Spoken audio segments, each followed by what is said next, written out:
Hey, this is Chris from Destination Art, and I am practicing again today. So I sat down to paint, and I'm actually painting on a watercolor postcard. And I've laid down a layer of tape in the back of one of my sketchbooks, and then I taped the watercolor paper to the tape. So you do that so that when you remove the tape, you tape to the tape so that when you remove the tape, you don't destroy the surface underneath. And sometimes I cut up a foam core board and do that, and it makes it really easy to put your paintings down, but I don't have another foam core board at the moment, so that's why I just did it at the back of my sketchbook. Anyway, so I watched this really awesome video the other day, and it was this, I can't remember who it was again. I should really record that. I should write that down. But the idea was to lay in a super crazy background, really light, let it dry, and then draw over top of it and make your scene.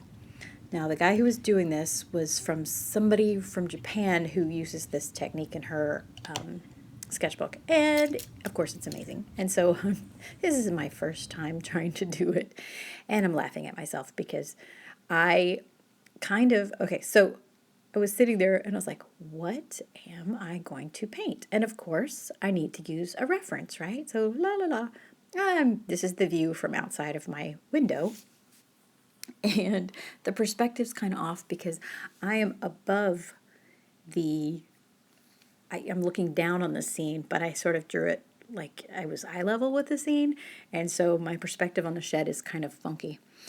Anyway, so the idea is to keep it loose. And the video that I watched, he had the first layer of watercolor that he put down, and then he drew in this really amazing building, and he used the underlying colors that he put down there were part of the painting at the end, so it made it look really cohesive, and it was really good for the light on the building, the light as it hits the building.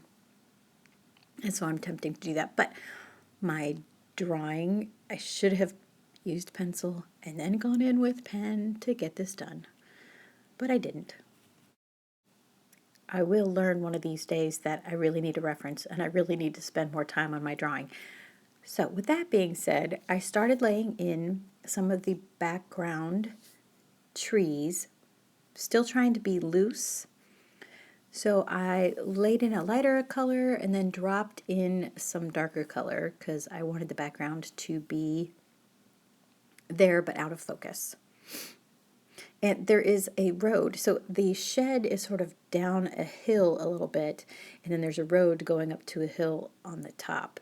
And I've actually painted this scene before, and I still haven't figured out visually how to make it look correct, because the road kind of looks like a tree trunk in this one, but forgive me, I'm still practicing. So my goal is in a year from now, I want to start traveling.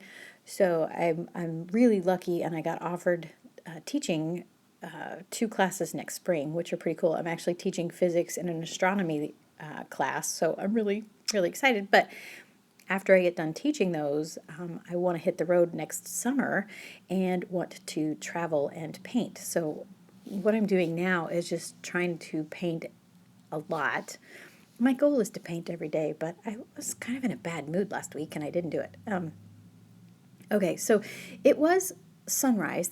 The sun was low on the horizon, and the foreground was in light, and then there's the hill, there was part that was actually in shadow, and so I was trying to represent that as well.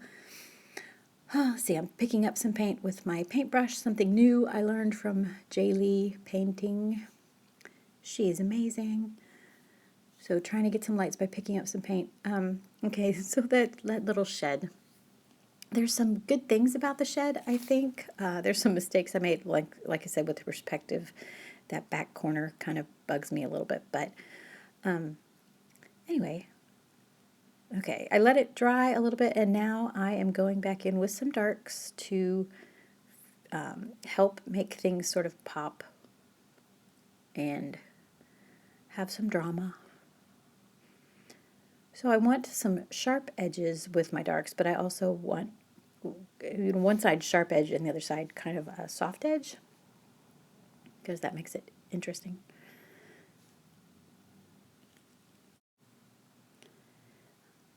So since the very first part of the foreground is in direct sunlight, and then the little bit back is in shadow, I decided to do negative painting and darken up the second level of the foreground and use some quick scratch marks kind of with a paintbrush to represent the grass that was sticking up. It's actually really pretty, and there was a big hump which I put right in front of the shed, but I probably should have moved it off to the side. So anyway, it's practice, right?